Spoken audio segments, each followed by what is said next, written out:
How old were you when you first met Hef? 21.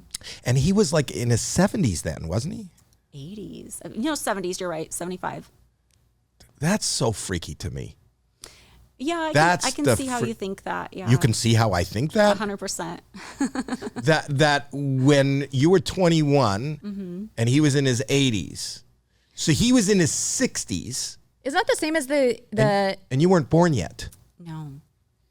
Like, can you imagine, like I'm in my 60s. I'm in my late 60s.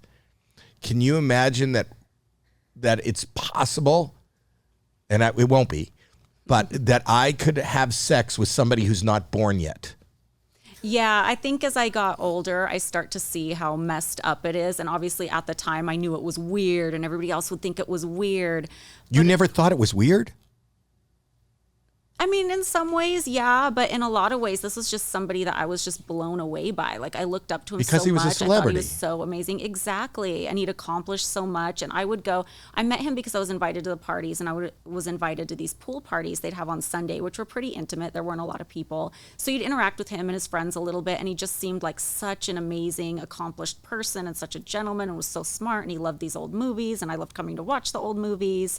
So to me, he just seemed like such an outlier. And I was kind of, like, I look back now and I'm like, was I kind of like in an asexual phase? Because I was in college and I wasn't asexual. Yeah, because I wasn't like I wasn't like looking around at my school and being like, oh, that guy's hot, I really want to date that guy. I wasn't really dating or into it. I was more just about school or what I was doing with my life or whatever. And then, I meet this guy who I think is like so amazing and accomplished and all this. And he was just so impressive to me. At that point, what did your parents say? Well, I didn't share with them until after I was already like moved in. At that point, what did your parents say? They didn't really say much. They didn't really ask any questions. And He's I didn't much older than your parents, right? elaborate. Absolutely. Yeah. But I didn't really sell it to them as a relationship right away. I'm just like, oh, I moved into the Playboy Mansion. I'm one of the girlfriends. And, back then it's like, he would talk about his girlfriends as if they were people he had sex with, but people didn't really know. People kind of thought maybe it was like a publicity stunt too. He didn't have sex with you? No, he did. But I'm just saying, like, that was the outward perception. Right away, or did that take time? Did he? Well, it's always right away. Before, he doesn't move anybody into the house as a girlfriend unless he's like had sex with them already. So that's the key. Yeah. Looking back now, I'm all for woman empowerment and women making their own decisions, and they have autonomy over their body. But looking back and seeing how maybe vulnerable someone is when they're younger, and they might regret decisions that they make when they're older, do you think that you would go back?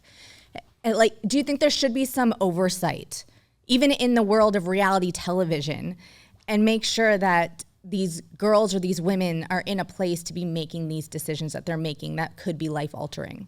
Yeah, I think so. I think society in general looks at it differently now. And, definitely me, as I'm older, I look at it. And just as somebody in their 40s, I'm like, oh, how could you like target specifically like people in their early 20s or late teens? It just seems crazy to me. And now I see how manipulative it is. But at the time, I didn't feel that way because I thought I was a badass at 22. And I thought, I'm so mature and I'm so, I'm dating this really powerful person. I thought I could handle the world, and I couldn't.